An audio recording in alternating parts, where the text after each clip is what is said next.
Well, good morning, first graders. It is a chilly morning. As you can see, looking out the window, there's some of that white stuff that fell yesterday. I thought I'd change my location where I was going to read to you today. It's nice to see the sun out though. Hope you get outside there, but grab a coat. Brr.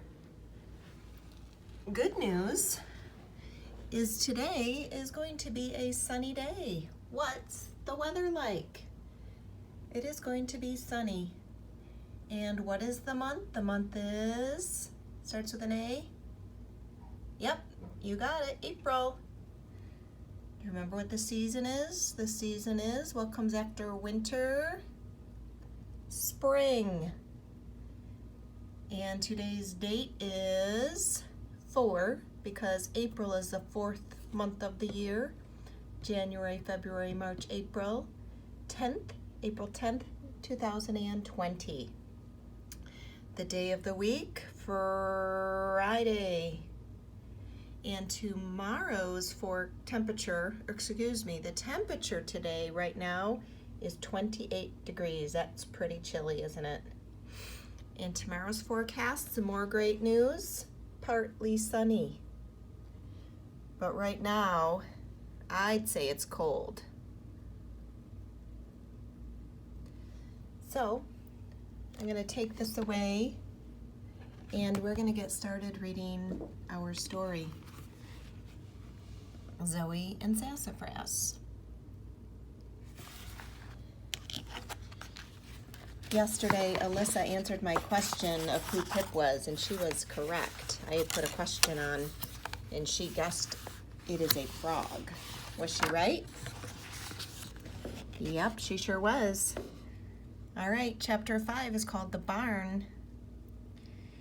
Mom opened the door, and we stepped inside. The barn felt different, magical. It was like I'd never seen it before. Now I knew it held secrets. These cabinets hold the medical supplies I've gathered over the years, Mom said, and over here are some books that you might find helpful. There aren't any books about magical animals, but you'll find that magical creatures and everyday animals are often similar. Once I had a sick winged fox, and it helped to read about both birds and foxes. Sometimes you'll need to run an experiment to find out what the animal needs or what will work best. You can look through my old science journals over there to get a better idea of what I'm talking about. My heart beat faster. As soon as she was done with the tour, I was heading straight for those journals. My breath caught. There'd be more magical photos in there. I could hardly wait to see them. I interrupted her. So if I hear the bell, I run out here, and the animal will be at the back door, and I will bring it inside and try to figure out what's wrong? Mom nodded. Some of the animals can speak, like Pip, but most can't. Remember, you can use the books and my old journals to help you.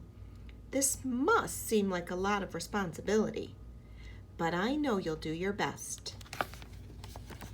Do you have any questions?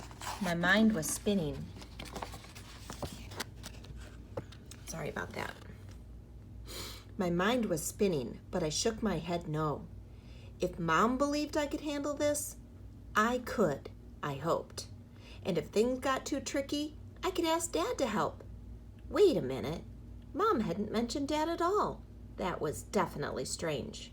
What about Dad? Can't he help me? Your father can't see any of the magical animals. Until you saw Pip in that photo, I thought I was the only human that could see them. Mom shook her head, sadly. I tried to introduce Pip to your dad once, but he couldn't see or hear him. Whoa, this was definitely all up to me. Mom kissed me on the head.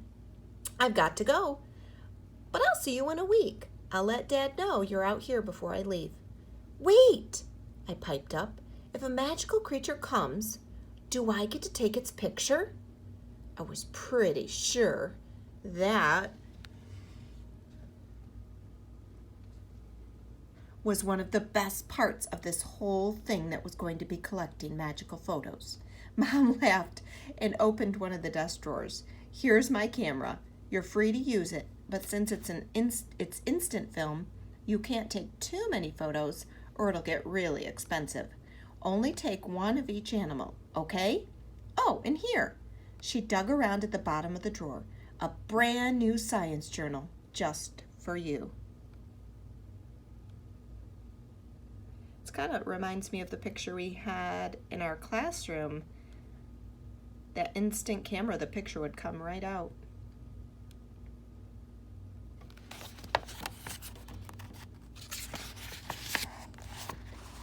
I wrapped my arms around my mom and gave her a big squeeze. I was glad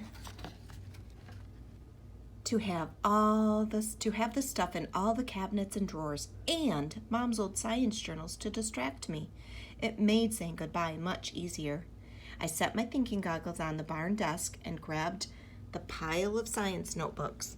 I spent the next few hours with Sassafras curled up in my lap as I flipped through all of them. The photos were so incredible. I flipped to a page with a creature that looked like a flower. I leaned in for a closer look, and the scent of roses filled my nose.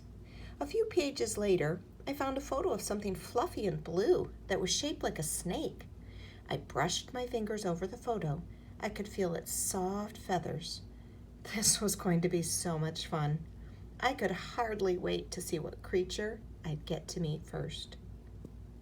Do you remember what that creature was?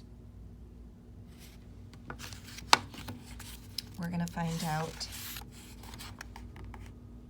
the next time, I bet, Chapter 6, called The Doorbell Rings. So what is that going to mean when the doorbell rings on the barn door? I'm going to close my book.